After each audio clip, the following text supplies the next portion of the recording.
A few days ago, Brooke Tudine posted an inspirational quote on her wall that got 17 likes and 3 comments. Thumbs up, Brooke. Geico also wants to make a comment. In just 15 minutes, you could save hundreds of dollars on your car insurance by switching to Geico. And nothing says inspiration better than saving money. Well, except for those posters that say things like teamwork, excellence, and make it happen.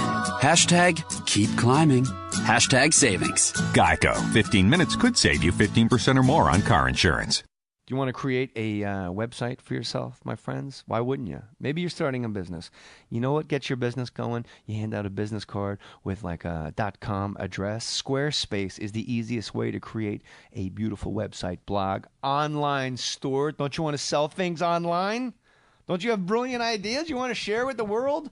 Through the information superhighway, then you have to use Squarespace. And you're like, I don't have to do anything. No, you do. That's where you're wrong and I'm right. You have to use Squarespace because I'm telling you to. And it's great. Squarespace.com. And you can enter the code MOHR, M-O-H-R, at checkout, and you get 10% off. It's simple, powerful, beautiful. 24/7 support via live chat and email. How about that?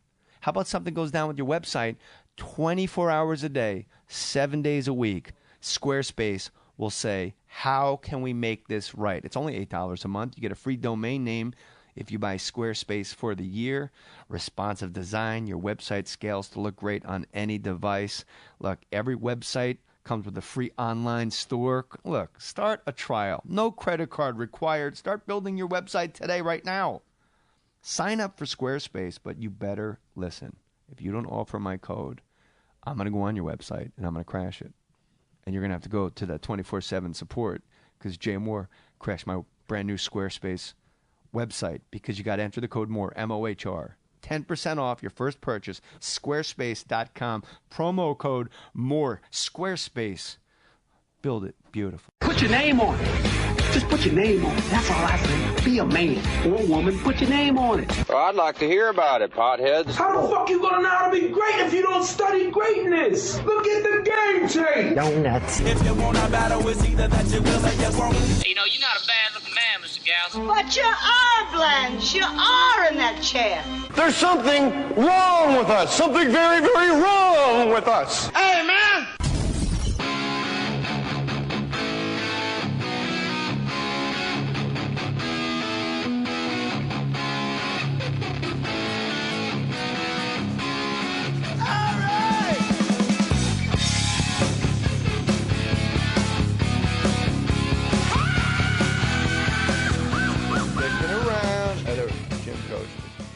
I leave for 1 minute. I come back. You guys are dicking around.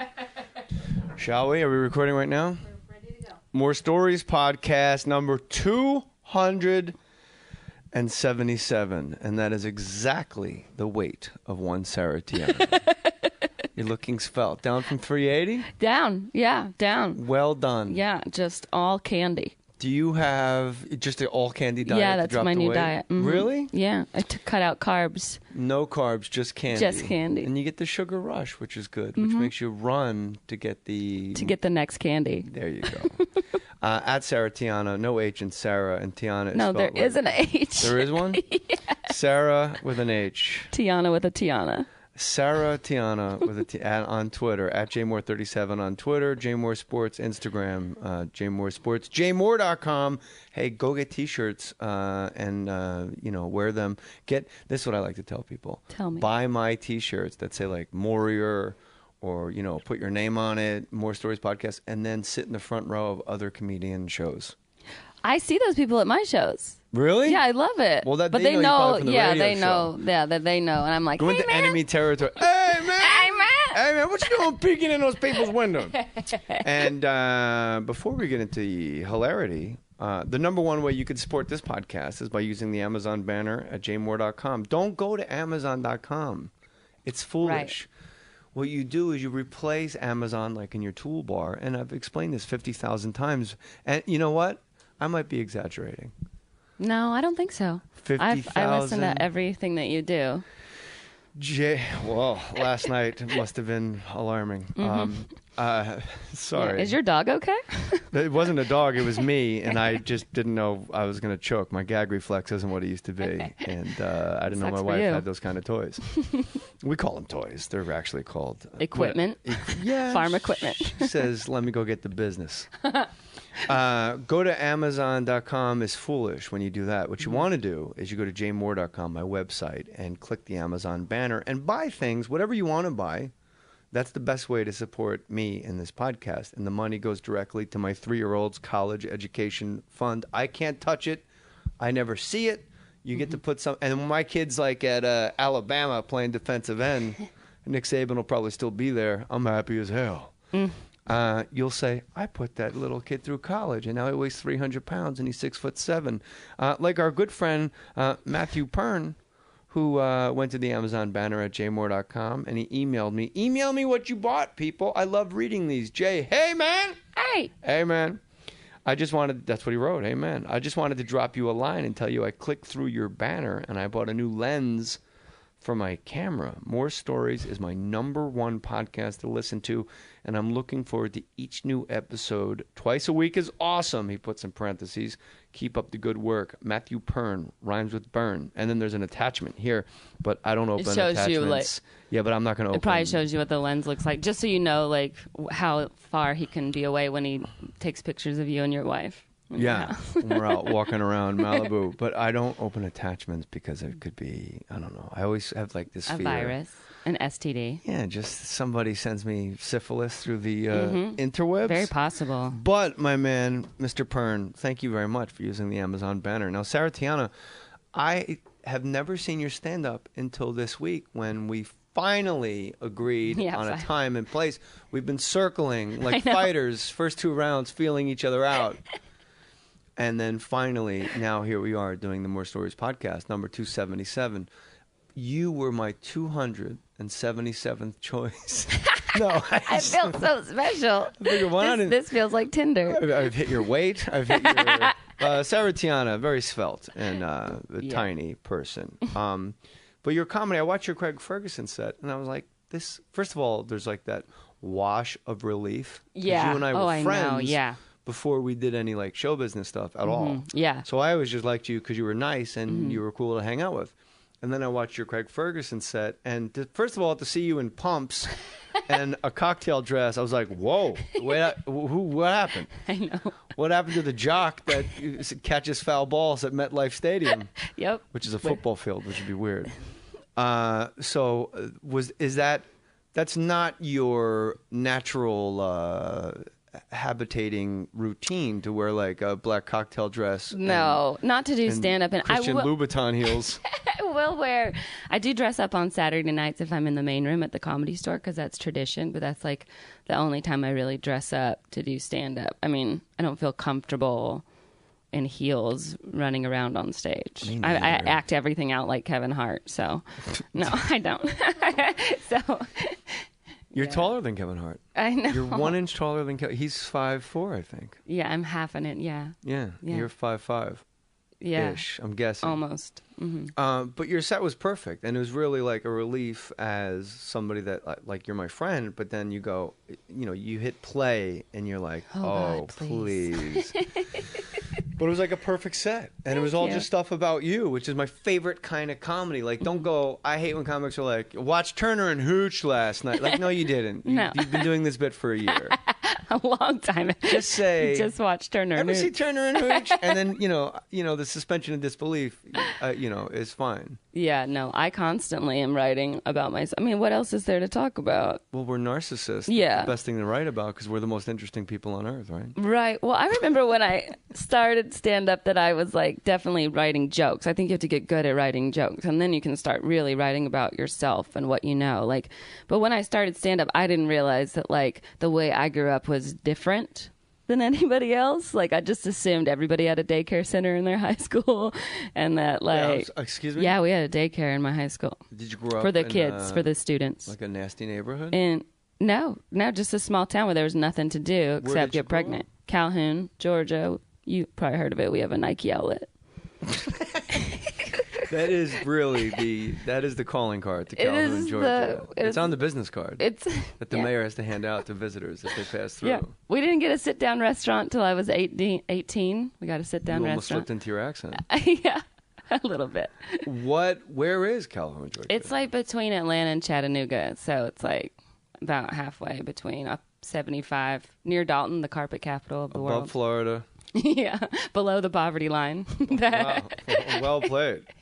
Well played. Did you first do stand-up in Calhoun, Georgia? That seems like a impossible place. Yeah, not really. You know, growing up, I was always in plays, and people would be like, Sarah, you're such a great actress.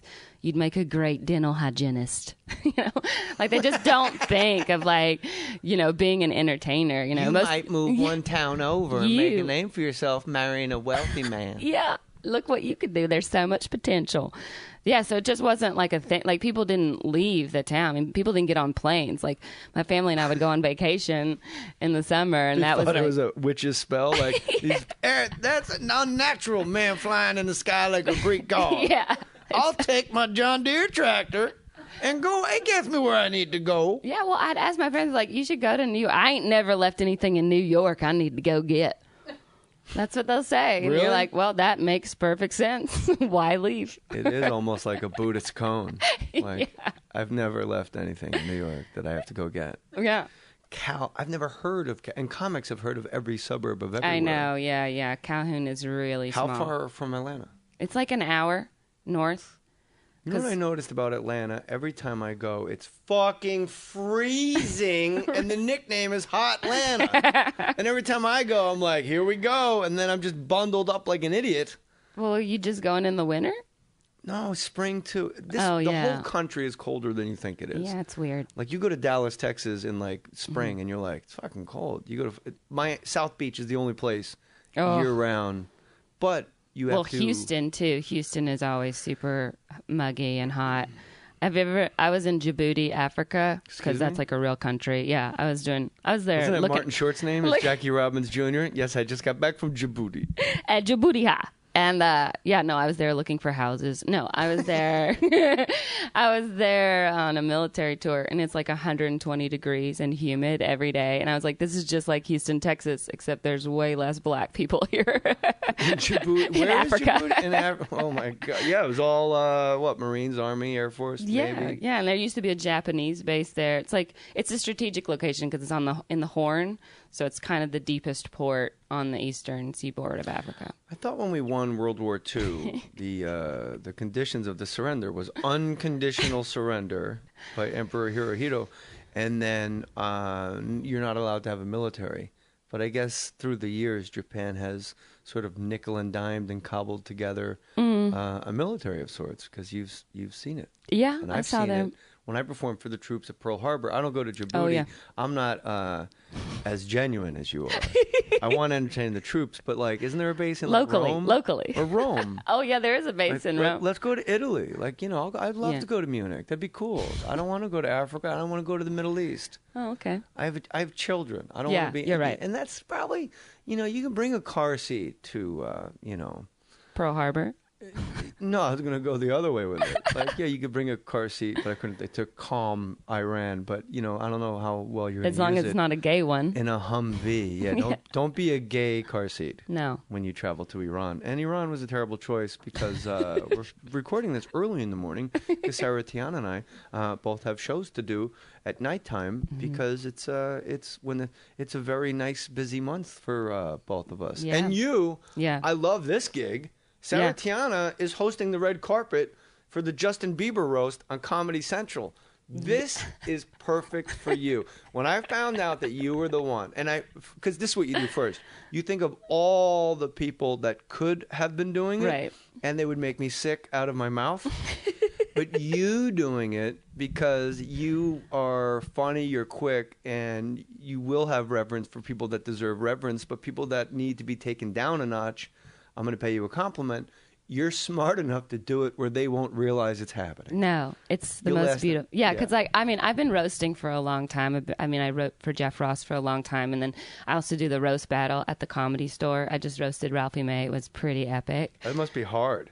I mean, roasting Ralphie what do May. you focus on? I mean, I was just like, yeah. Well, Hey, the first this guy's got 2 houses. One of them's in Nashville, right?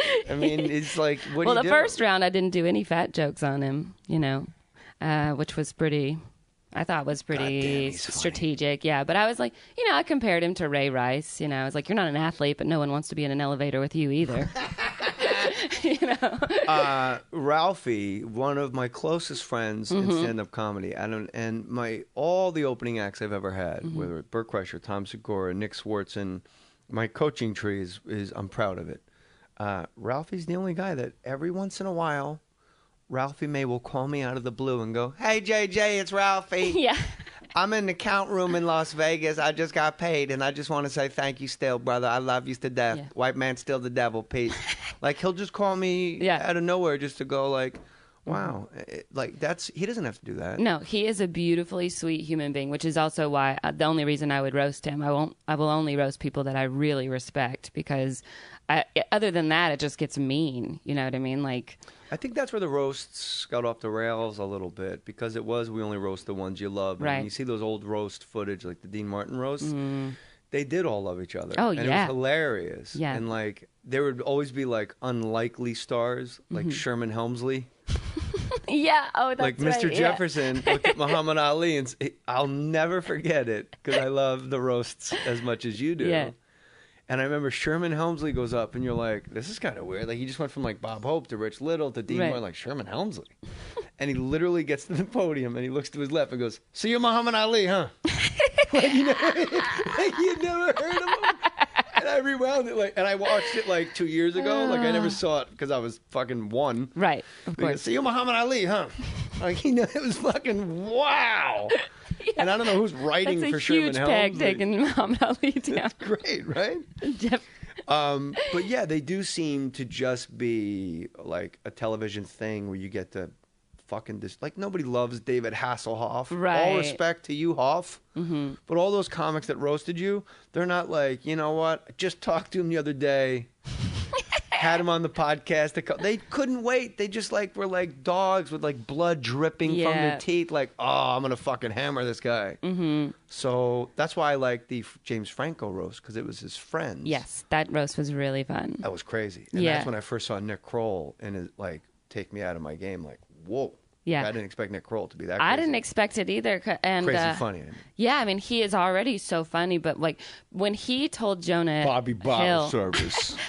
that everyone's going to talk about your weight, but no one's going to talk about what a huge asshole you've become. And I was like, that set the rest of the jokes up for everybody else so perfectly, because at that point, Jonah knew he had to take the joke no matter what, because he wasn't even the one being roasted. No, I know. And it's so funny because Franco had no idea that that's what a roast was. And that's kind of what I feel like Bieber's going to be. I don't see him like I'm going to try to bait him into so much on the red carpet. Like, I'm going to ask him to give a shout out to Robin Williams, since he couldn't make it tonight, didn't feel good. He was supposed to be on the panel. And see if Justin Bieber knows that Robin Williams is not alive. That is a really good social barometer of how famous you are. Yeah. If you're like, wait, Robin Williams died? Stop it. If oh, you're saying Justin. Yeah, Justin Bieber, like if someone told him after the fact, he'd be like, "Oh, really?" And then he would just see something shiny and walk away. I think if it was a musician, he might know, but it being a comedian, and also we're on Comedy Central, like the beloved place of comedians, so it'd be great if he doesn't know. Do you know who you beat out for that job, to be the red carpet hostess? I don't, actually. I mean, myself and Andrew Santino are both doing it, and Andrew was hired first, and he really wanted me to do it with him. So I think that kind of helped push me over. Well done, Andrew. And hello, Andrew Santino. Yeah, I know you're so listening. Funny. Yeah, yeah. So it's going to be great. How much time do you get? I'm sorry to interrupt you, sweetheart. How much time is your thing on the or is it going to be interstitials where they keep cutting back to you? It'll be back and forth. I'm going to be placed at the beginning of the carpet, kind of where people come out, and then Andrew will be at the end, like near all the believers and stuff. I mean, the red carpet is 2 hours, but I think the show's probably half an hour. And then we're also going to have it on the app and stuff. How could the Justin Bieber roast be? No. The actual red carpet, when it airs, will be, because we're taping it first, and then it'll be cut down to half an hour. Why do you think, and then I want to talk more about you doing stand-up comedy and where you started and all that, because it fascinates me. All comics fascinate me because I think comics are fascinating. Why would Justin Bieber agree to be roasted? He's been wanting it for a while, and Comedy Central was like, well, you haven't done enough.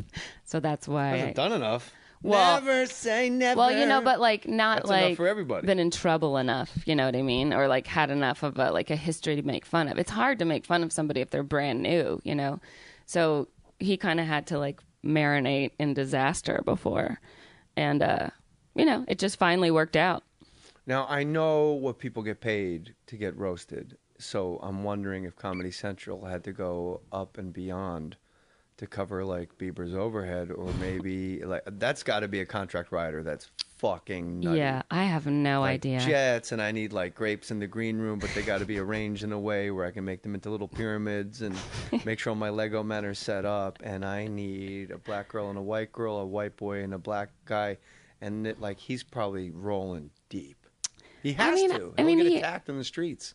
Yeah, for better or for worse. Yeah, he definitely has an entourage. But I don't know. I mean, he really wanted to be roasted, so I don't think that it was. It's probably, you know. I mean, this is. I've always said this though. I think that comics and musicians have so much in common, and all comics want to be rock stars, and all rock stars want to be comics, because you have that feeling of wanting to fill up that dead space. Whenever, like comics, between jokes, you wish you had a guitar or something in your hand to like take over between jokes, and rock stars between songs, which they could tell jokes, you know, to keep the audience. So it's a very similar feeling. And so I think that like now that he's become like this huge musician, of course he wants to make people laugh. Like, of course he wants to prove that he's funny too, because that is such a male thing, like wanting to be the funny one. And it is, as Bob Newhart once told me, headlining comedians is the second smallest club behind living American presidents. Yeah, absolutely. And he meant like headlining. You know, he wasn't talking like guys that are headlining wherever. He meant very specifically. And I was with Buddy Hackett and him. I'm like, am I in this club? Like, yeah, right. I know you're like, in my Rolodex. I'm like, all right. But you said something that fascinates me and has always fascinated me, is that the pauses, and there's a hole in comedians and musicians where you have to show everybody it's look at me, look at me, look at me, look at me, look at me, look at me. And that's the thing with comics, and that's the thing with, I guess, musicians. And you're right, like all musicians, like John Mayer's at the Laugh Factory. Oh, I know. All the time. Yeah, I know John very well. Oh, yeah? Yeah, because of Jeff Ross. No, but because, you know, he would always hang out, you know, and he likes to play the piano or like get on stage, you know. He's like, people give him a lot of shit, but I'm gonna tell you something. Go on YouTube. And you know what? We'll lay it under here right now, Corey. Corey Fry has been doing such a great job recording these podcasts, and she's doing a crossword right now. It doesn't matter, because what she does in post is phenomenal. John Mayer doing Radiohead Kid A. Oh yeah. Because my whole complaint about Radiohead, it's like it sounds like robots fucking. Like you guys have to stop with like. There's a guy that plays the Apple computer on stage, and when you listen to their first album, Pablo Honey, with Creep on it, like there's great rock and roll songs, and The Benz is a great rock and roll record, and then OK Computer was like this amazing breakthrough of like technology, and had like the weird computer fitter, happier, more productive, enjoying a good meal now and then, and then after that it just went into fucking robot music. And I'm like, please, Radiohead, come back into the garage. Here's your guitar. Here's your guitar. Here's your bass. Here's your drum. Where's our no pedals? No computer, no technology. You sing and you just do it. And Kid A, which is a song that Radiohead does, but you don't really know the words because it's so computered and washed out. John Mayer does it, and you can. I don't know where to get it. I seen it on YouTube, and I was like, this guy's fucking crazy talented, and he takes a lot of shit. Yeah. But people don't realize John Mayer's legitimately talented. I mean, he was in Atlanta when I was there in college, and I remember like hearing about him, like, oh, this guy's playing at Smith's Old Bar, like we should all go see him and stuff.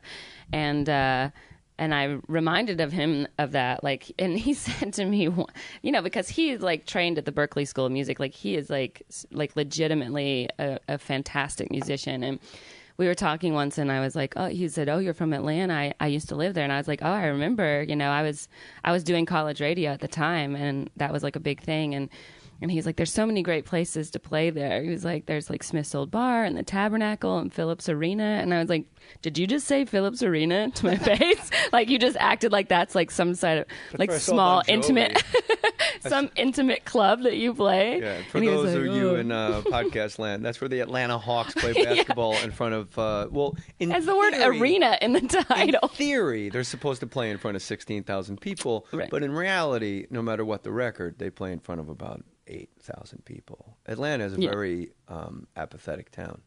When Dominique Wilkins was on the Atlanta Hawks, you would see his nickname was a human highlight reel for a reason. And then on SportsCenter, you would watch Dominique Wilkins do a 360-degree dunk in traffic. And then as he's up in the air, you go, wow, that's a lot of empty seats.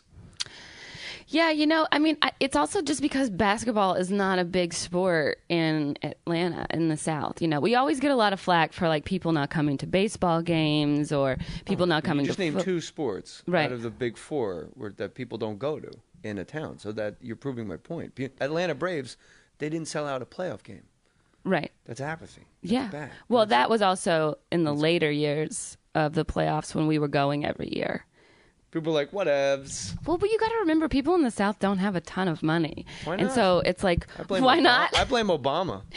Well, that was like, you know, you got to really decide what you want to buy tickets for. And you could also, like, we got very spoiled by being able to watch the Braves on TBS all the time. Yeah. So you know what? That's being a really able good to point. go to Because I don't go to game. football games and I don't go to Laker games because my couch and my giant television, like, nothing's going to beat that experience. And I think the rewind button has killed live sporting events. Like, whoa. And you can just rewind. You can get up. You can take a shit and come back. Right. And also you have to remember that Atlanta is a huge hub and an international hub. And, like, so many people live. It's almost like the LA of the East Coast because so many people from other parts of the country have moved there. So there are fans there for all the teams. So, like, if the Cubs come to town, there's tons of people from Chicago that go to the games. And it's very much like Dodgers games where you go and you're like, why are there so many Cubs fans here? Why are there so many Because they Phillies? like to drink. And they like to see their team when they come to town. And, like, that's kind of what Atlanta has in the last 10 years, I would say. Transplants. Yeah, so many transplants are coming to the games now. So locals don't want to go. And also you get, like, it was as a fan, it was so disappointing to see them go to the playoffs every year and then lose. It was, like, so heart-wrenching. I would rather them not go. You got that one, 95? Yeah. That one ring. Well, we went in 99. I was there because I worked. In 95. Is it 95 you won? 95 we won, and 99 we went with the Yankees. We got swept. But I was working for the Braves at the time. I worked there 99 and 2000, the best 2 years. Cause what was your job with the Braves? I shot the T-shirts out of the cannon and danced on the dugout. You were on the Spirit Squad. Yeah. Thank you. I was like, God damn, I couldn't get it. Well, we were called, like, Sports Magic. That was our thing. We had to go to, like... Ladies and gentlemen, if you look at the load, section 127, Sports Magic. Yeah, we had, like, these... We had to... But the Spirit Squad now is, like, cute girls in, like, shorts, but we had these, like, onesie outfits, and we had to, like... Wait a minute. Yeah, we had to go like train. A baby? Yeah, like these zip-up shorts and long-sleeve things. And onesies was like a picture of a seahorse and a turtle on it? Like onesie like a baby? No. It was like red and white and blue, the colors of the Braves. And they zipped all the way up. Like, they zipped up from, like, the crotch to the neck. And they were shorts and, like, you know, it was just like but they had all these pockets because we had to make balloon animals. We had to, like, have T-shirts on us all the time. Hold on. I know. This deserves its own... really podcast. Like you said onesie, and I'm picturing a baby in a onesie, so it's not that. It seems more like a bodysuit from the knees up. Yeah, but it's not tight fitting. It was, like, kind of loose, and then we had, like, fanny packs that were our belt. What did it was have? not Holy attractive. Smokes. You guys are like German tourists on Rodeo Drive. Yeah. Fanny packs, zippers. And we were carrying around these backpacks that had basketball hoops on them because you'd go into the stand and you'd throw a ball and then you'd try to catch it. Like, people would play. That was the game that they played, like, during, you know, between innings. Were you ever amazed at how, and I'm guilty of this, how batshit people go when that T-shirt cannon goes in one direction. I am fully guilty of like, like I make a nice living, I got a nice beautiful house, and then you know what? Plenty of shirts. Tons of shirts. Way too many. My wife once went into my closet and took every radio station T-shirt and said, "Do you need these?" Yeah. And I go, No. And she goes, "Don't you think maybe we should bring them to the Goodwill?" And I go, "Yeah, but that's from, all the radio stations I did." A gift. And she just said very nicely again, but I mean, do you need them? Mm-hmm. And I said, no. But her thing was more like making space for like suits and like you could put shoes, like how a good woman will come into your life and go, "Do you realize that shoes go in the closet every day by the stairs?" Like they're not all over the house and not on the couch. They have a home. And you don't put dishes in the sink. You actually put them in the dishwasher. Whoa. 'Cause that's how human beings, grown-ups act. Yeah, that's why men need women. There's a lot of LA homeless walking around with like KRNO, wise guys in the morning, hey, T-shirts. And that's because of Nicole Avery Cox Mohr. Mm-hmm. So you were on the Spirit Squad. I was on the Spirit Squad, and so I got to go to the World Series in '99, and then in 2000 we had the All-Star Game in Atlanta, and that's also where they inducted the All Millennium team. So I got to meet like Hank Aaron and Ted Williams, and Mark McGwire was inducted. Like it was amazing. And Pete Rose, they made the special thing for Pete Rose. That's right. Inducted. Yeah, I did not meet him. Yeah, so. Pete Rose has the exact same hair. I don't trust him because he has the same hair as Peppermint Patty from Charlie Brown, and I don't trust a man that has Peppermint Patty. This hair. is like a weird story. You should walk around with Marcy. This is like totally off topic, but I just met Dusty Baker up in San Francisco. Okay. At like this weird show that I was doing. Baseball manager for. Yeah, but he used to play for the Braves. He was a great player, borderline Hall of Fame player. He'd be in the Hall of like almost Hall of Fame. He'd be in the Hall of fuck. That guy was great. Yeah. And he was a manager of the Giants when they lost to the Angels in the World Series. And the knock on Dusty Baker was he always wore wristbands to manage a baseball game and always had a toothpick in his mouth. And it was like, "Dusty, you're not playing." Right. No. You need wristbands to go put in the lefty. He is like such a good old boy, though. It's kind of weird. Like, and it kind of all made sense because when I saw him, he had just gotten back from hunting with all these like old white guys. And it was like so weird.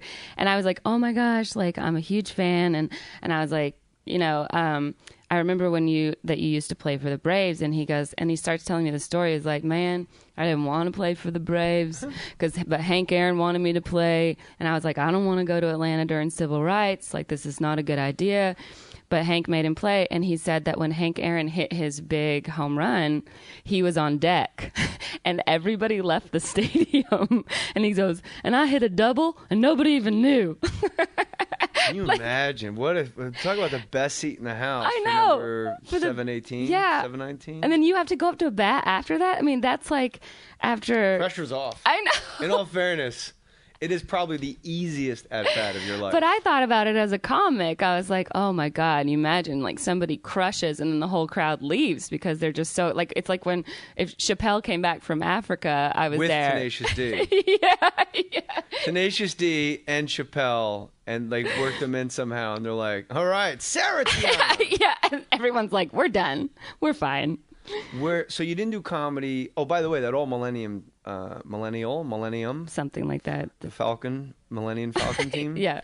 Ted Williams, I remember, was in the golf cart because he was very old before he died, and his son convinced him to freeze his head on his deathbed. Oh, that's right. His head is frozen in a lab someplace. That's right. And it's like a Hollywood actress. And it's very well played. What's weird is like he's got his Ted Williams' last will and testament with like 3 lawyer stamps and notaries, and then like somebody, I think it was his son. So I don't want to get sued, so I'm not sure who it is. Whoever the fuck it was, like on his deathbed on like a cocktail napkin. "I wish to be frozen. Sign here." And like that fucking won in court. Like a red ink. That is some fucking horseshit judgment. That's amazing.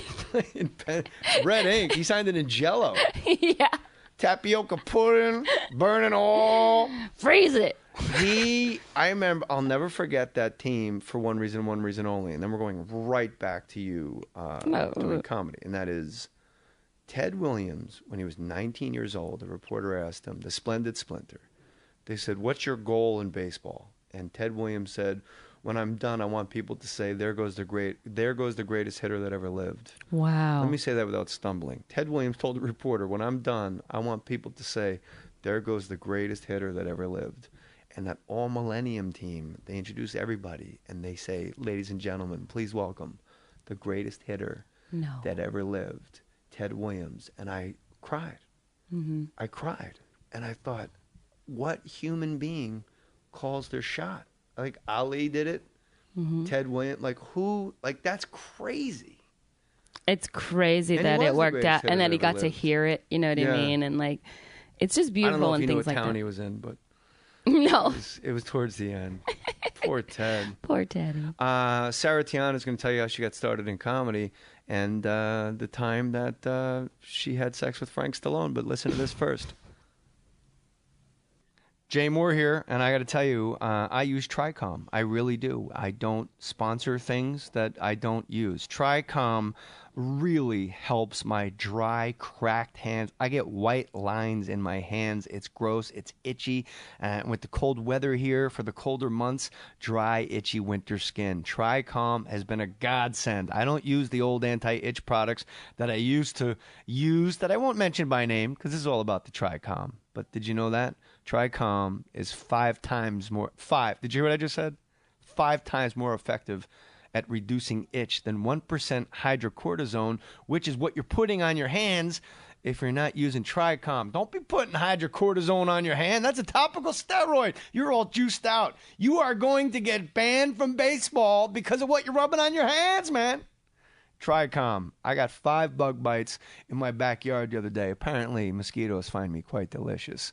And I was covered on my arms, 5. I counted them, and I was itching like a loon. Usually, I scratch them until they bleed because I would rather have a scab than have the itch. You know what I did instead? I remembered I had Tricom upstairs in my baby's room. Oh, yeah, I use it on my baby as well. It's true. I put Tricom on the bug bites. Within seconds, no more itching. And Tricom has a guaranteed itch relief that's 5 times more effective than hydrocortisone with none of the side effects of steroids. Find the white and blue box in the anti-itch aisle at Walmart, Walgreens, and CVS Pharmacy. And you know what's cool? It's a gel. It's like a cool gel. It's not like a cream. It gets all over the place. It's a cool, smooth gel. Tricom. When shopping for car insurance, consider this. Geico has been saving people money on car insurance for over 75 years. So if you're serious about savings, it's simple. Go to geico.com. After 75 years, they know how to save you money. Let me tell you something, friends. It's your boy, Jay Mohr, and I shave every day. Did you know that? Do you care? You should, because I use Cremo.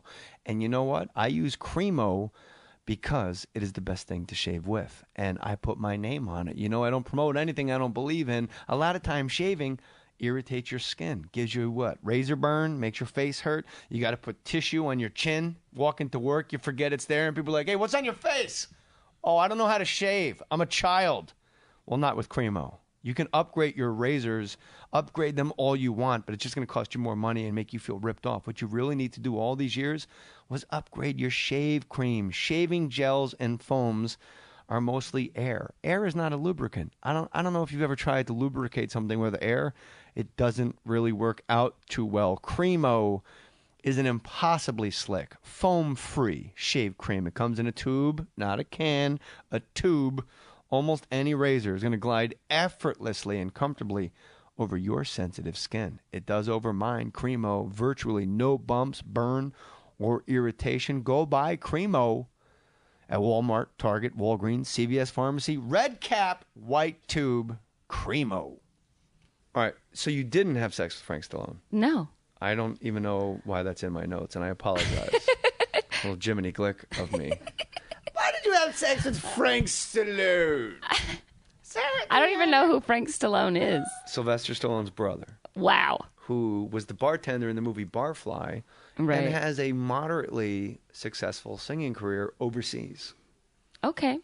So that sounds like me, to like not be able to get Sylvester Stallone, but maybe Frank. That's my whole life. You're in the family. Yeah. And Sylvester Stallone is a billionaire, and his wife makes more money than he does. He married that model who came out with like a cosmetics line or something. She came out with like oil of Olay level product that got bought by a conglomerate. And wow. She's like crazy Good for them. rich. Yeah. So you don't do comedy in Georgia, but you're doing plays all the time. You're in show business at that level. I mean, it is at that level. You have to be brave. Yeah. As a kid in high school to go, no, I'm going to put myself out there and I'm going to do fucking Sweeney Todd in front of classmates. I don't know why I picked Sweeney Todd of all the plays that would never be done in high school. Like, yeah, I'm going to slit everybody's throats, cover everybody in blood. It'll be great. Just trust me. More like Little Shop, you know? Very Guffman. Andrew Lloyd Webber. They need to make another Guffman movie where they do Sweeney Todd for all the murdering and the slitting of throats. Yeah. So, all right, Sweeney Todd. That's every high school has a Sweeney Todd. Sure, yeah. Annie, get your gun, all that stuff. So, do you do comedy in Georgia proper? Like when was the first time? First of all, I don't even know how long you've been doing comedy. I've been doing stand up for 12 years. I moved to LA 14 years ago after college. Once I decided to actually pursue acting, I had taken an acting class in college, and I did a monologue on stage, and I was like, if I don't do this for the rest of my life, I'm going to be miserable. And I switched my major. I studied theater in Paris for a summer to prepare to come out to LA. And then, why would you go to Paris to prepare for acting? Well, it was just like an option, and I always wanted to study abroad, and that was what was available. Okay, that's the right move. And so well done. Yeah, and Paris. So then I moved to LA. I couldn't catch a cold. I was like, miserable, and I was DJing weddings and bar mitzvahs. You were a wedding DJ? Yeah. So was Patton Oswalt. Oh, really? Yeah. I don't know. I didn't know that, and I just didn't. I was like miserable, and this guy that I was like teaching the hustle, I was like miserable. And the big moment, your big happy moment is when you get to play I Want to Be Sedated by the Ramones. That's as wild as it's going to get. You get to actually play a Ramones song. Oh my God. Serious Skincare, Sylvester Stallone's that's the name wife. of it. Thank you. See, that's why Corey's the best. Corey's the best. Serious Skincare, which got bought by a conglomerate, and now she makes actual more money than Sylvester Stallone. So you come back from Paris. So Paris to LA? Yeah, I moved after I graduated college, cum laude. I graduated, and then I moved to LA, and then I was out here just working, doing odd jobs, extra work.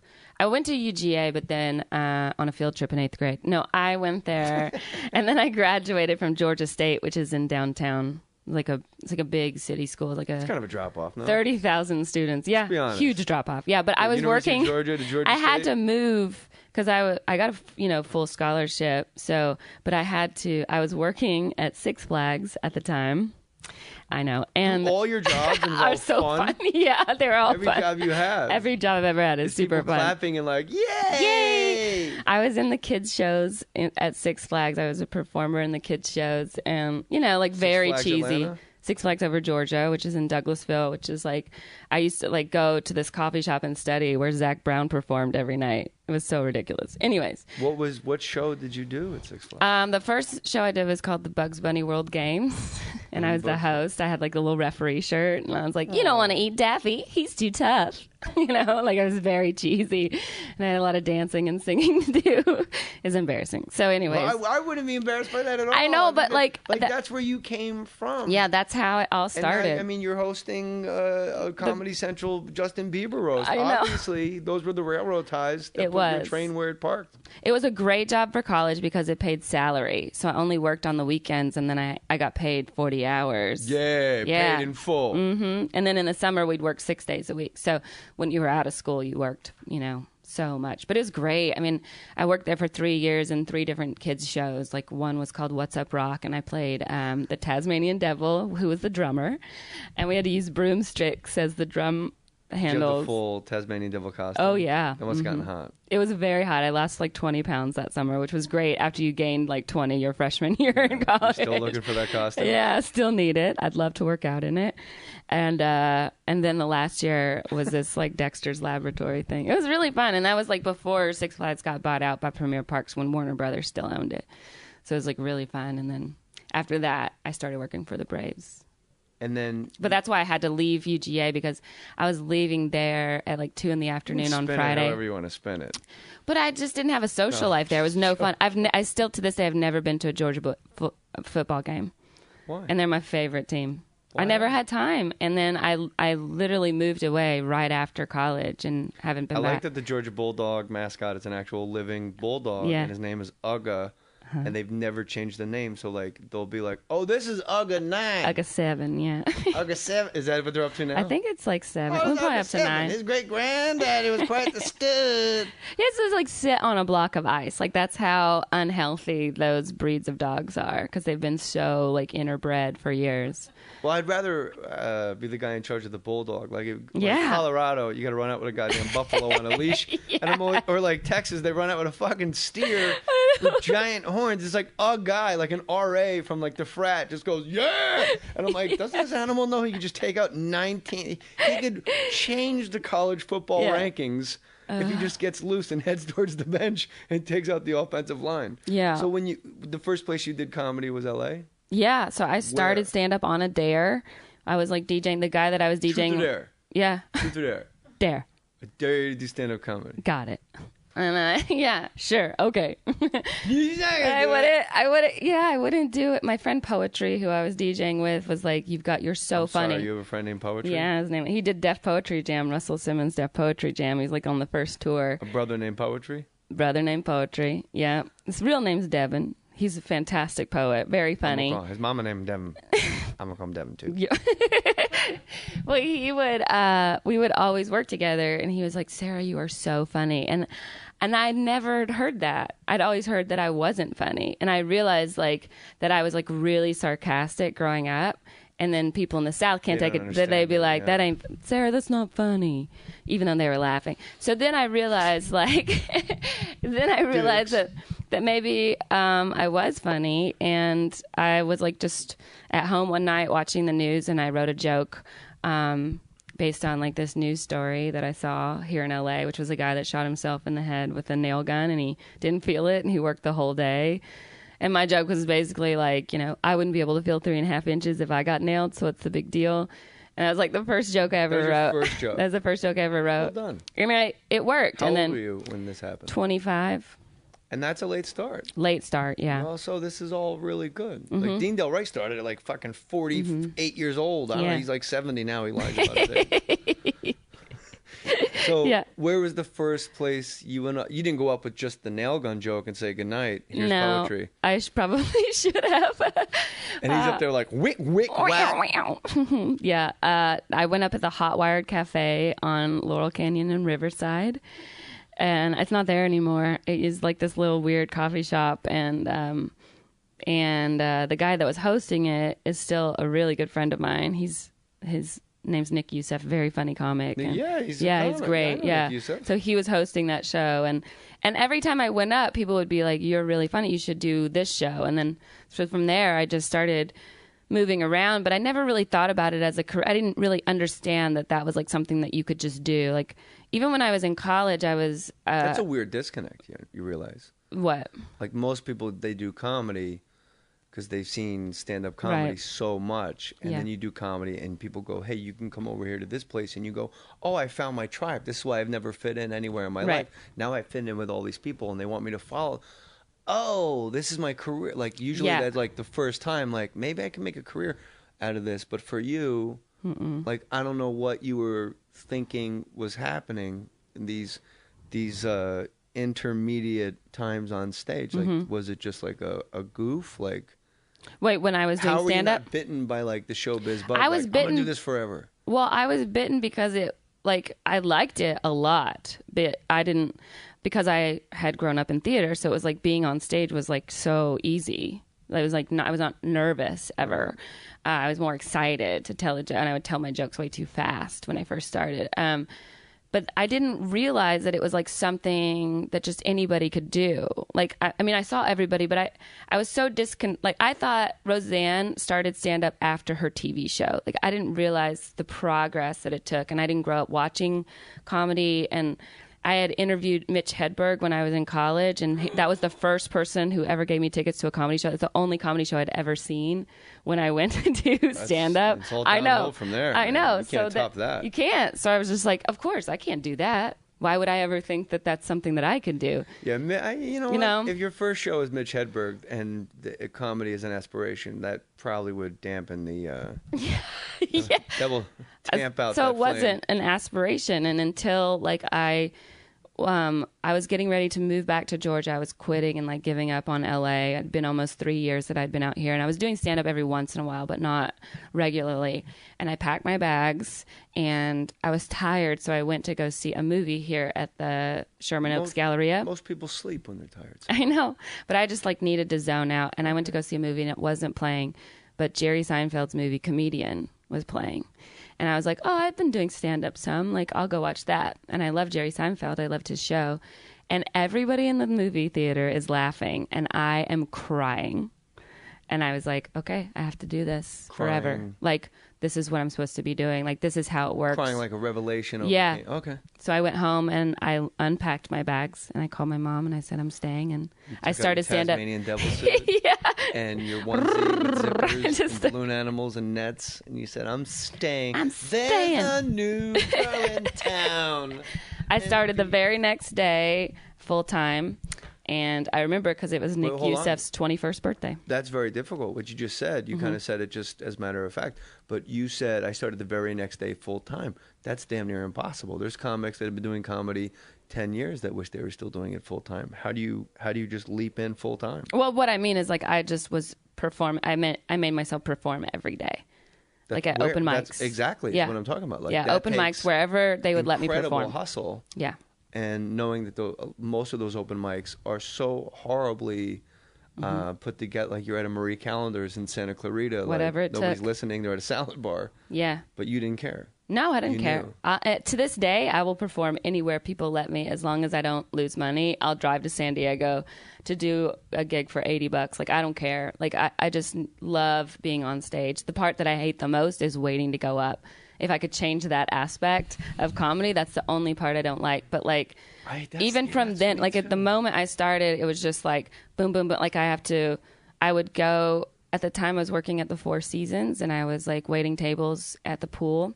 In LA? In LA, yeah. Oh, man. It's a great gig. Good for Looky Loos. Yeah, it was so much fun. I had so many stories. Like, Suge Knight was like my regular customer. And I remember like running into him in Westwood, like, and I was like, hey, Mr. Knight, how are you? And he had no idea who I was because I wasn't in uniform.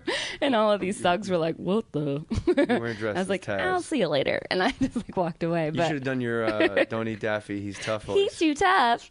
Yeah, so I would go to work at 7 in the morning, and I would hustle and like set up the restaurant really fast because I was always there by myself. And then I would open up the USA Today, and on the second page is like a blurb of like every state, like 2 sentences about the news in every state. And I would write a joke about as much of that as I could before the restaurant opened. That's hustle. Yeah. I don't have that kind of... Well, that's just when I first started. I don't do that still. No, I never did. Yeah. I'm saying, I'm applauding you and your work ethic. Well, I knew that I needed to just get better. What I realized was that, like, I was really good at writing jokes, like set up, punch. And I had to be good at that before I could be good at anything else, you know, at the time. And I see that in comics now. It's like, you know, like lots of people are... This phone is never wrong. 3.5 years. That's probably them saying you got to go down to your show.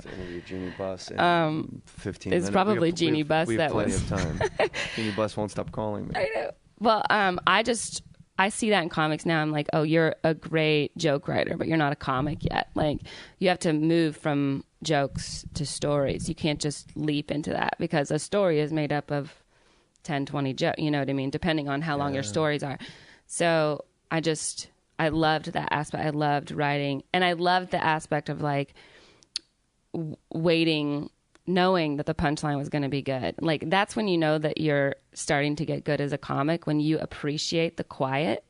Like, when you're not afraid of it, when you're just like, you guys have, I know, I got you. As opposed to being like, oh, I better hurry up and tell this because I don't like the silence. It takes a long time. It takes a really long time. To settle in that quiet and realize they don't know when I'm going to let them off the hook. And they're not even sure if they're going to get let off the hook. Yeah, and I mean, I was always really had so many friends that like lapped me in comedy and stuff like that, but I was always really patient. Like I was just like, I'm not great yet. Like I'm still not great, but I'm not good enough to be like, I have to work harder. And it was never like a woman thing or anything. I think being a woman in comedy is a huge advantage, especially like when it's a huge advantage. I'm in a very small group. And I don't look at it as like, oh, it's so hard to be. It's like, no, it's not. If you're good and you put in the work, you are at a huge advantage. When we did Last Comic Standing and we had to pick our 10 people to go into the house, I had my list. The other producers had their list. The judges had their list. And I had 8 guys and I had 2 women. And there was like, I don't know, 20 people, 18 people, 20 probably, or 25. It was a lot. And I handed in my list to the people at NBC. And they handed it back to me and said, no, you got to do it again. We need 3 women. And I said, well, it's supposed to be the 10 best people. Yeah. And they go, but you can't have only 20% female demographic. Wow. Like, we're not auditioning viewers. Yeah. We're auditioning the 10 funniest people. So I had to take somebody off the list. Tragic. And put in a woman that wasn't necessarily as funny. But I hate that. People do want female comics to be funny. And I will say this. You want them to be, but they're not always. Like, people go like, oh, I never find women funny, but you are. And I go, yeah, well, I don't find a lot of women funny either. I don't find a lot of comics funny. Statistically, there are way more. Statistically, there are way more unfunny men out there, but that's because there are more men doing comedy. I know I'm always going to be the only woman on the show. If I have a bad show, people go, yeah, women aren't funny. And I have to live with that. Is that extra pressure pre-show? Not really, because I just have to go out there and have fun. And it's not always going to work. It's not every show is going to be great. Why not? I mean, because because the audience decides where I go, and I'm not always on my best at reading the audience. That's what I have to get better at. Like last night I was at the Laugh Factory, and it took me so long to figure out what they wanted to hear. I can't just bury my head and like do my bits. You know what I mean? Like, I know where I'm going to start and I know where I'm going to end, but the audience has to decide where I go in between. That's, it's interesting to hear that, because I was the guy that I was the bulldozer, like, no, we're going this way. And I think through sheer tyranny of will, as Norm Macdonald once said, sheer tyranny of will, That's so admirable. Like, I wish I could do that, but I always had like confidence that like put other comics off. Like I was unliked because I was so confident and cocky, and people perceived that as you being just kind of a dick. I found out far too late to reclaim any goodwill of people that I fucking burned on my way through show business. But I never. That's interesting. Like but the audience does make the show, and I do tell audience members after a show, like at a meet and greet, I'll be like, "Hey, if you guys stink, the show stinks. Yeah. Like, you guys were amazing." Yeah. But the audience is everything, and that was always the hardest part about doing stand-up, and I think that's why it's hard for me to like the waiting to go up, because so often I would see comics yell at the crowd and tell them how shitty they were, and I'm like, but they're sitting here. They haven't left. Like, it's not their fault. Like, what's amazing, you just have to be better. It takes 20 years to get that out of your. It took me 20 years to go like, what's wrong with you guys? Right. Because, and then when you finally vet it from your system, the crowds, I've had like 4 times where I've been like, wow, this is too bizarre for words. Like, this is awful. And then when I said goodnight, I got a standing ovation. Yeah. Because they were just watching a show. Yeah. Like a Broadway. Like it was, to them, it was like theater or Broadway or like a performance. And they weren't like, yeah, oh, fuck yeah, dude. Like they were just, they weren't demonstrative. And then by not calling, if you call them out, they're like, yeah. Then you put in their heads like, yeah, why aren't we having a better time? Maybe this guy sucks. Right. So you're smart. But I want to ask you this. I'm gonna do this to you, this challenge. You said you love the pauses and being able to settle into the pauses. So why not really settle into the pauses and not let the audience steer? You're funny enough. Look, I saw your stand-up. I obviously didn't see all your stand-up because I didn't see when you first started doing fucking stand-up. But like, why not really lay in those silences and just do exactly what you plan on doing anyway as a social experiment? Because like the jokes are great. It's not like the jokes suck, and it's like you got to hit the right crowd. It's not like you're Colin Quinn where your act is like a dog whistle. Yeah. And you got to hit that certain, 15% that are all in on the Colin Quinn, which I'm and you are in. Like, why not? Don't let them steer you. Like, why not? Well, it's different if I am headlining a show and doing an hour. Then I have a plan. But when I'm going up for 15, 20 minutes in town, like, I have a bunch of new stuff I want to try. I don't know the order yet. And that's when I'm saying, like, I'm letting the audience kind of, if I'm like, oh, they're not into this or they don't like any of this dad stuff, I better move on to something else that I know that works. Something that I know works. That's admirable, too, because it's a service industry. Yeah. And if they're not into your new stuff about your dad, there's a show tomorrow night where they might be all in. So you want to get laughs. So you know what? You're right and I'm wrong. So no, there's no right or wrong. You know what I mean? Yes, there is. There isn't. Not in stand up. Like it's just like whatever works. Yeah. But that is the right and the wrong, and the way you handle it, I was wrong. Yeah. But it's also weird. Like the Laugh Factory, it's so bright there. It's very difficult for me to perform there. I always feel very uncomfortable on stage when I can see people in the back watching me. And vibrate already for a fucking hour with the BB. Not me, just so you know. It's me. Sorry, I apologize. But yeah, I don't like it when I can see people in the back, like watching, like maybe the managers and stuff like that. Like that just psychs me out. And so that's why I always like the Comedy Store, because it's so dark there and I can't see anybody and I can just be in a zone and like feel the energy. Yeah, I like the improv actually a lot, because there's like that dark spot in the back where you just assume industry is sitting, but you can't see them. Yeah, and you can see all the normal people. Everybody's super close. The Ice House is the best, because that's like the most real people. Like really? Yeah, and it's a place I should definitely play. Oh my God, it's so much fun. It's like electric in there, and people have like those shows where like the La Jolla Comedy Store, or like shows where you're like, this isn't that funny. Where they're laughing so much. Denver Comedy Works. Yeah. You're like, did you guys all take edibles like 4 hours ago? I know. Because this is... I know exactly. The Ice House in Pasadena is like everybody just got off work and they just love to laugh and they just are so excited to see comedy. It's like nothing I've ever seen. Why haven't I... I don't know. You should. You know what? 29 years, I'm doing... Well, this will be out. I'm already in Calgary by the time you listen to this. But like all of a sudden last year... San Diego, Cincinnati, San Antonio, Portland. Like, I'd never performed in these towns before. Oh, nice. Like, how, it's just too bizarre for words. Why didn't you? I have no, and San Diego's right there. San Diego's a great town. It was fantastic. Oh, it's such a fun club. Yeah. And, if anybody wants to see me do stand-up, it's at jmohr.com. I'm not going to pick out specifics because... it's all about Sarah Tiana, but I am coming back to Portland, and of course, I'd love to perform in Portland. Hotel and casino in Las Vegas, South Point. jmohr.com, all my dates are there, my whole calendar, and you could get lost.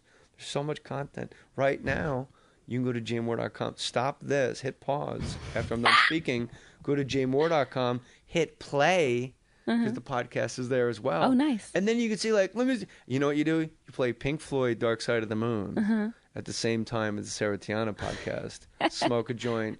It'll blow your fucking mind. I love, like, you always have, like, you love rock and roll so much, which I think is probably, like, your fascination with Dean, too. Like, you guys just geek entirely. out. Like, I'm but, I'm like into jazz as I am into rock and roll. A crazy country music fan. Like, that's really all I listen to. So, like, you'll talk to me about rock, and I'm like, And I can talk to you about Willie Nelson for days. Oh, yeah, I love Willie. His best album, Teatro, nobody even knows he made it. Daniel Lanois produced it. That's a great... I just met... The sun is filled with ice and gives no warmth at all. Freddie Powers, who lived on a houseboat with Merle Haggard up on Lake Shasta for like 14 years. Okay, and like, you had me at Merle Haggard. I know, right? So Freddie helped Merle write all of his like big #1 hits.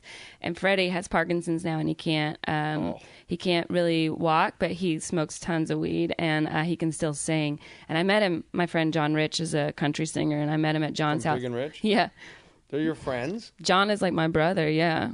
Well, if I hear some guy's big and some guy's rich and they're coming to town, I'm getting on that fucking bus. You know what I mean? Yeah. Why don't you just say... I met him at the Four Seasons. You need me to open for you, John Rich. You need a female comic and then have him do that. I don't know how it would work. This is how it would work. Ladies and gentlemen, please welcome Sarah Tiana.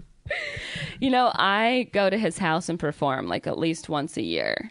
And I meet all these like incredible like That music seems really artists. weird. He has a Like 250 he's seat Howard theater Hughes. in his left house. that part out. Yeah. I thought you were just like, he was in his pajamas and you were at the edge of the bed going, and then my dad was like, This you're crushing my cigarettes. Huge bar in his house, and it has like a disco ball that's shaped like a saddle. It's so gaudy. Like, it's called Mount Richmore. It's the most ridiculous place you'll ever see. And I performed at Zany's like 2 years ago. It was like the first time I ever. Zany's. It's the first time I ever performed at a club in Nashville. I'd always only performed at John's house. That's another club where you go, Yeah, that's this great shit club. isn't that funny. They're fucking bananas at Zany's. Yeah.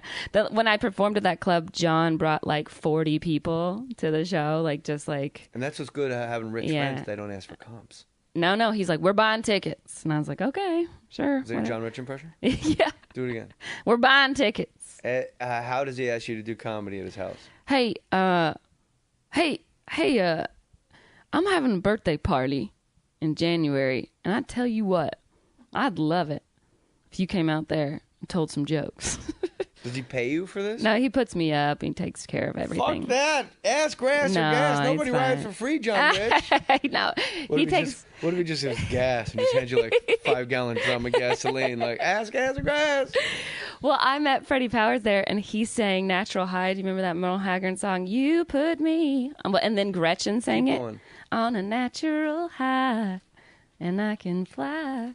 So then Gretchen sang it with Freddie. Who's Gretchen? Gretchen From Real Wilson. Housewives of Orange County? Gretchen Wilson, who's like can wail. Oh, Gretchen Wilson. Yeah. So John's like discovered all these, and he's written like 1,500 country songs, like all of Faith Hill's album. He liked James Otto, like John Rich? Yeah. Oh, he's written so many songs. That's like he's the won ASCAP crazy- Writer of the Year twice.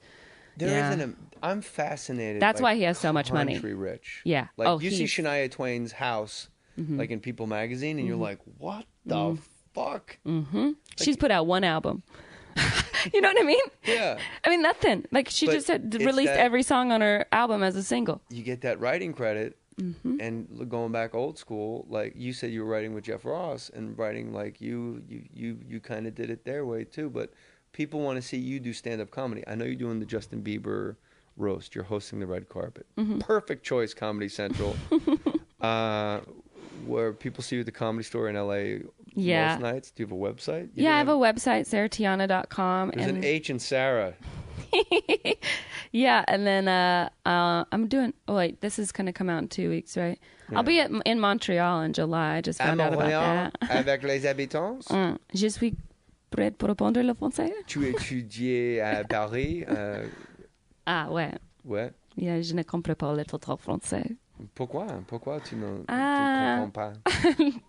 Because I'm stupid. I'm country. Maintenant, tu comprends et je dis avec toi maintenant. Tu comprends maintenant?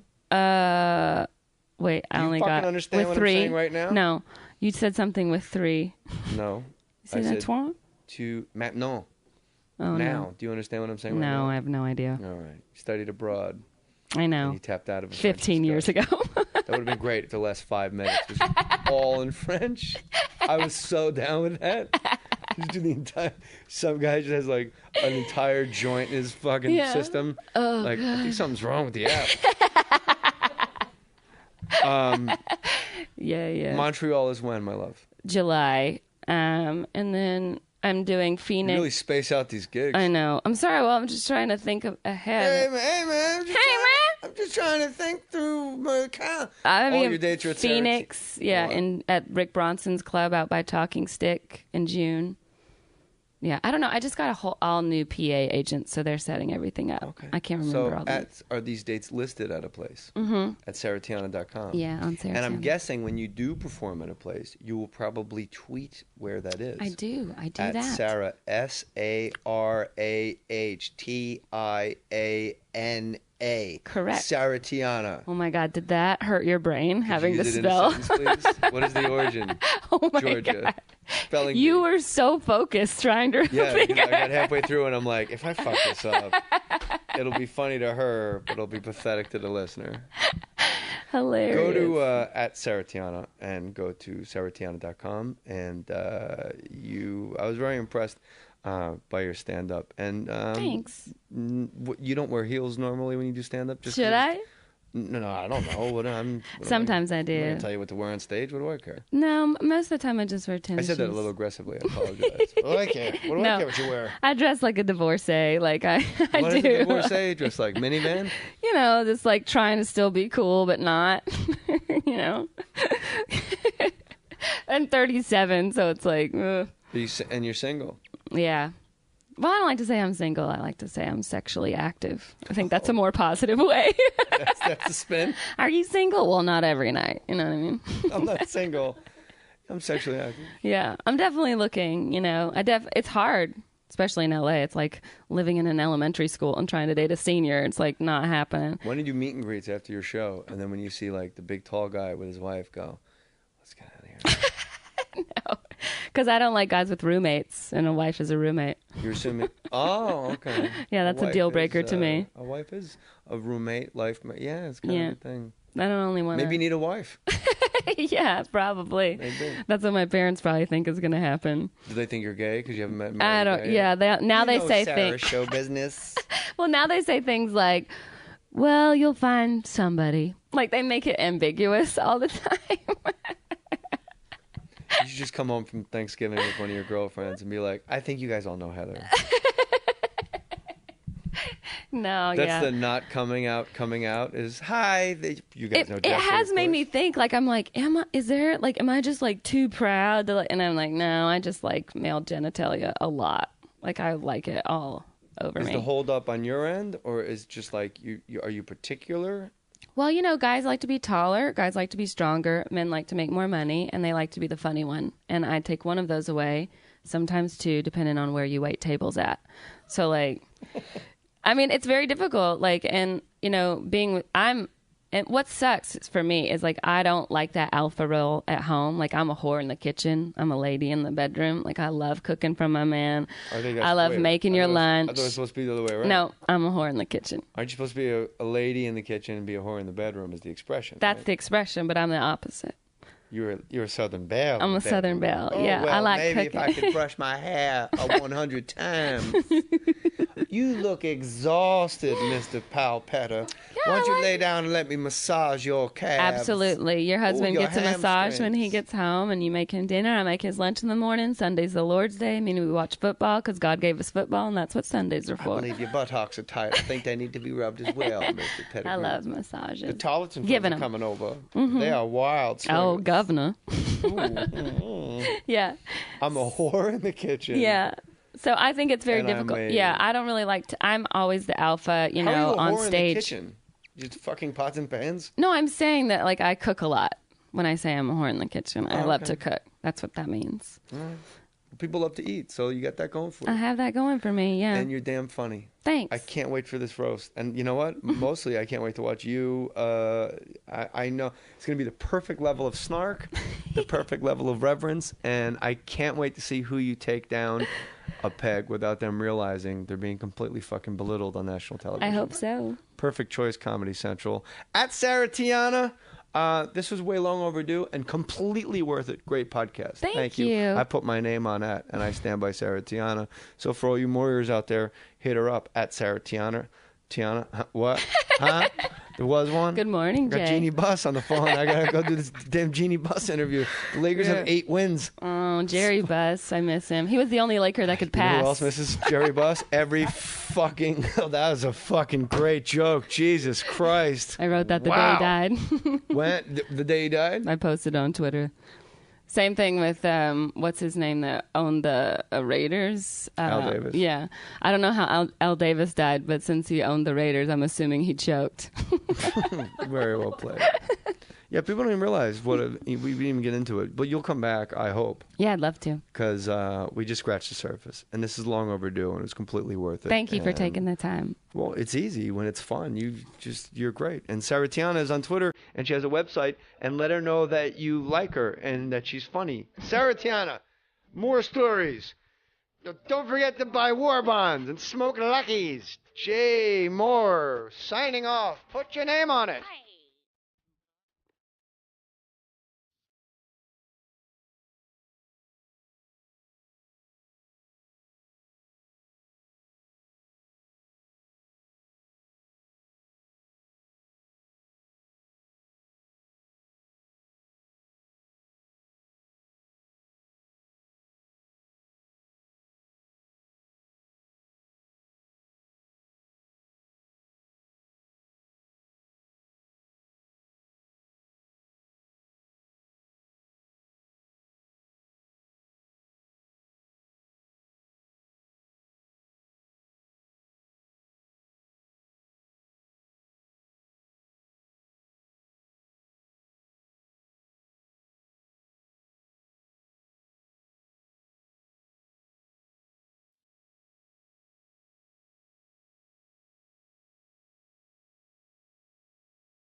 Well played.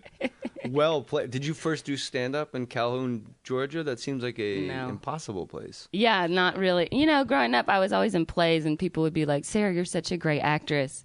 You'd make a great dental hygienist. You know, like they just don't think of like, you know, being an entertainer. You know, you might move one town over and make a name for yourself marrying a wealthy man. Yeah, look what you could do. There's so much potential. Yeah, so it just wasn't like a thing. Like people didn't leave the town. I mean, people didn't get on planes. Like my family and I would go on vacation in the summer, and that was like, it was a witch's spell. Like that's an unnatural man flying in the sky like a Greek god. Yeah. I'll take my John Deere tractor and go. It gets me where I need to go. Yeah, well, I'd ask my friends, like, you should go to New York. I ain't never left anything in New York I need to go get. That's what they'll say. Really? And you're like, well, that makes perfect sense. Why leave? It is almost like a Buddhist cone. Like, yeah. I've never left anything in New York that I have to go get. Yeah. I've never heard of, and comics have heard of every suburb of everywhere. I know, yeah. Calhoun is really small. How far from Atlanta? It's like an hour north. You know what I noticed about Atlanta? Every time I go, it's fucking freezing, and the nickname is Hot Atlanta. And every time I go, I'm like, here we go, and then I'm just bundled up like an idiot. Well, are you just going in the winter? No, spring too. The whole country is colder than you think it is. Yeah, it's weird. Like you go to Dallas, Texas in like spring, and you're like, it's fucking cold. You go to South Beach is the only place year round, but you have to. Houston too. Houston is always super muggy and hot. I was in Djibouti, Africa, because that's like a real country. Yeah, I was there. Isn't that Martin Short's name? Is Jackie Robbins Jr.? Yes, I just got back from Djibouti. At Djibouti, and I was there looking for houses. No, I was there. I was there on a military tour, and it's like 120 degrees and humid every day. And I was like, this is just like Houston, Texas, except there's way less black people here. In Djibouti? Where is Djibouti? Oh my God! Yeah, it was all Marines, Army, Air Force. Navy. Yeah, and there used to be a Japanese base there. It's a strategic location because it's in the Horn, so it's kind of the deepest port on the eastern seaboard of Africa. I thought when we won World War II, the conditions of the surrender was unconditional surrender by Emperor Hirohito. And then I know what happened to the jock that catches foul balls at MetLife Stadium? Yep, which is a football field, which would be weird. That's not your natural habitating routine to wear like a black cocktail dress. No, not to do stand-up. And Christian Louboutin heels. I do dress up on Saturday nights if I'm in the main room at the Comedy Store because that's tradition, but that's like the only time I really dress up to do stand-up. I mean, I don't feel comfortable in heels running around on stage. I act everything out like Kevin Hart, so no, I don't. So... You're taller than Kevin Hart. I know. You're 1 inch taller than Kevin. He's 5'4", I think. Yeah, I'm half an inch. Yeah. Yeah. You're 5'5". Yeah. Ish, I'm guessing. Almost. Mm-hmm. But your set was perfect, and it was really like a relief as somebody that like you're my friend. But then you go, you hit play, and you're like, oh, please. But it was like a perfect set, and it was all just stuff about you, which is my favorite kind of comedy. Like, don't go. I hate when comics are like, watch Turner and Hooch last night. Like, no, you didn't. No. You've been doing this bit for a year. A long time. Just say. Just watch Turner and Hooch. Ever see Turner and Hooch? And then the suspension of disbelief, is fine. Yeah, no, I constantly am writing about myself. I mean, what else is there to talk about? Well, we're narcissists. Yeah. It's the best thing to write about because we're the most interesting people on earth, right? Right. Well, I remember when I started stand-up that I was like definitely writing jokes. I think you have to get good at writing jokes, and then you can start really writing about yourself and what you know. Like, but when I started stand-up, I didn't realize that like the way I grew up was different than anybody else. Like, I just assumed everybody had a daycare center in their high school, and that like, excuse me. Yeah, we had a daycare in my high school. Did you grow up for the kids, for the students? Like a nasty neighborhood? And no, just a small town where there was nothing to do except get pregnant. Calhoun, Georgia. You probably heard of it. We have a Nike outlet.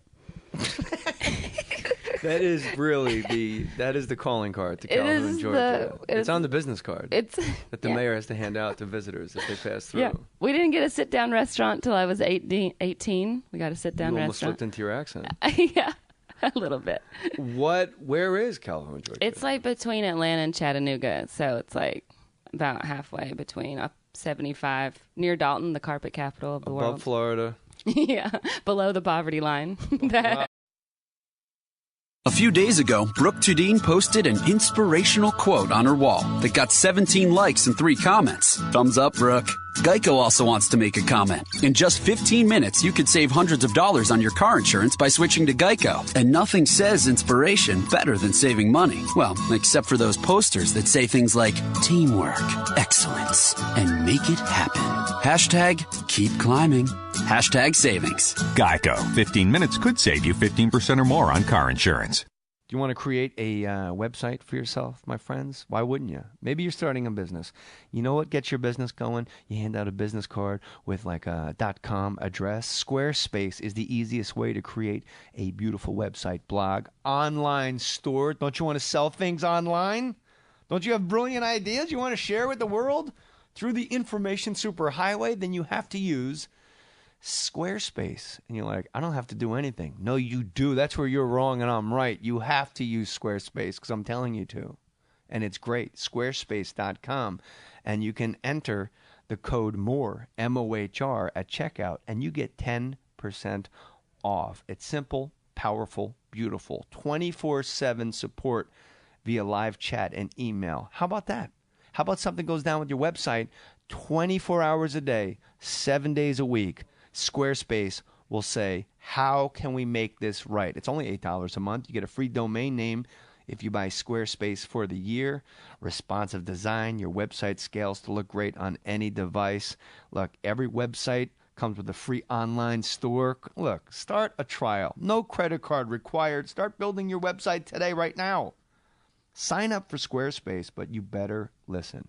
If you don't offer my code, I'm going to go on your website and I'm going to crash it.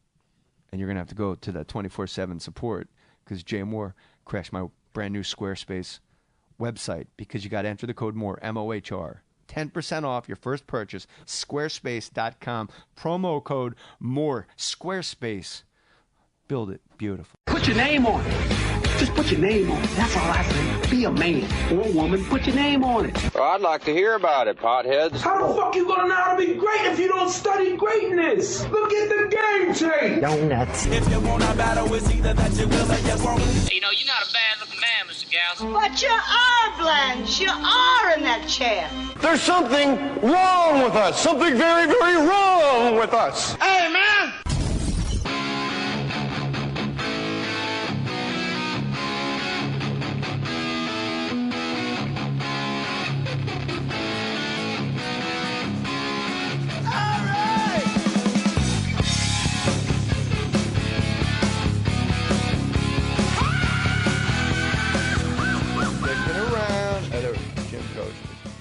I leave for 1 minute. I come back. You guys are dicking around. Shall we? Are we recording right now? We're ready to go. More Stories podcast number 277. And that is exactly the weight of one Sarah Tiana. You're looking svelte. Down from 380? Down. Yeah, down. Well done. Yeah, just all candy. Do you have just an all candy diet? Yeah, to that's drop my the new weight? diet. Mm-hmm. Really? Yeah, I cut out carbs. No carbs, just candy. Just candy. And you get the sugar rush, which is good, which makes you run to get the next candy. There you go. At Sarah Tiana, no H in Sarah, and Tiana is No, spelled there like, is an H. There is one? Yeah. Sarah with an H. Tiana with a Tiana. Sarah Tiana with a T on Twitter, at JMohr37 on Twitter, JMohr Sports Instagram, JMohr Sports, JMohr.com. Hey, go get T-shirts and wear them. This is what I like to tell people. Tell me. Buy my T-shirts that say like Mohrier or put your name on it, More Stories Podcast, and then sit in the front row of other comedian shows. I see those people at my shows. Really? Yeah, I love it. Well, but they know you probably from the radio they know. show. Yeah, that they know. And I'm like, Go into man. enemy territory. Hey, man. Hey, man. Hey, man, what you doing peeking in those people's windows? And before we get into the hilarity, the number one way you could support this podcast is by using the Amazon banner at jmohr.com. Don't go to amazon.com. It's foolish. Right. What you do is you replace Amazon like in your toolbar. And I've explained this 50,000 times. And you know what? I might be exaggerating. No, I don't think so. 50,000. I listen to everything that you do. Well, last night must have been alarming. Sorry. Yeah. Is your dog okay? It wasn't a dog. It was me, and I just didn't know I was going to choke. My gag reflex isn't what it used to be, and I didn't know my wife had those kind of toys. We call them toys. They're actually called... equipment. Yeah. Farm equipment. She says, let me go get the business. Go to Amazon.com is foolish when you do that. What you want to do is you go to jmohr.com, my website, and click the Amazon banner and buy things, whatever you want to buy. That's the best way to support me in this podcast. And the money goes directly to my 3-year-old's college education fund. I can't touch it. I never see it. You get to put some. And when my kid's like at Alabama playing defensive end, Nick Saban will probably still be there. I'm happy as hell. You'll say, I put that little kid through college, and now he weighs 300 pounds, and he's 6'7". Like our good friend Matthew Pern, who went to the Amazon banner at jmohr.com, and he emailed me. Email me what you bought, people. I love reading these. Jay, hey, man. Hey, man. That's what he wrote, hey, man. I just wanted to drop you a line and tell you I clicked through your banner, and I bought a new lens for my camera. More Stories is my #1 podcast to listen to, and I'm looking forward to each new episode. Twice a week is awesome, he puts in parentheses. Keep up the good work. Matthew Pern, rhymes with burn. And then there's an attachment here, but I don't open attachments. It shows you, like... Yeah, but I'm not going to open... It probably shows you what the lens looks like, just so you know, like, how far he can be away when he takes pictures of you and your wife. Yeah, when we're out walking around Malibu. But I don't open attachments because it could be, I don't know. I always have like this fear. A virus, an STD. Yeah, just somebody sends me syphilis through the interwebs. Very possible. But, my man, Mr. Pern, thank you very much for using the Amazon banner. Now, Sarah Tiana, I have never seen your stand-up until this week when we finally agreed on a time and place. We've been circling like fighters, first 2 rounds, feeling each other out. And then finally, now here we are doing the More Stories podcast, number 277. You were my 277th choice. No, I feel so special. This feels like Tinder. I've hit your weight. I've hit your... Sarah Tiana, very svelte and a tiny person.